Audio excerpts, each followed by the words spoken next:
June মাসের শেষে আমি আপনাদের সাথে একটি ভিডিও পোস্ট করেছিলাম ড্রাগন গাছে কি পরিচর্যা নিলে এবং সার প্রয়োগ করলে গোটা মানে গ্রীষ্মকাল জুড়ে আমাকে ড্রাগন গাছ প্রচুর ফুল এবং ফল দেবে।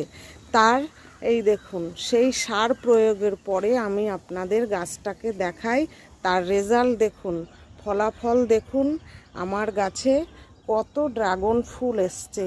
আপনারা যদি এই পরিচর্যাটা নিতে পারেন, এই দেখুন এই দিকেও দেখায় আপনাদের, আমার গাছটা এমনভাবে হয়েছে যে আমি ওইদিকে দেখাতে পারছি না, প্রচুর ফুল এসছে। এই দেখুন এই ফুলগুলো কিন্তু সব 2-4 দিনের মধ্যেই ফুটবে। আর এই দেখুন আগের ড্রাগনটা পাকতে শুরু করেছে। আর আমার যে এই যে মাদার প্ল্যান্টটাও দেখায়, দেখুন কত ছোট ছোট ফুল এসছে।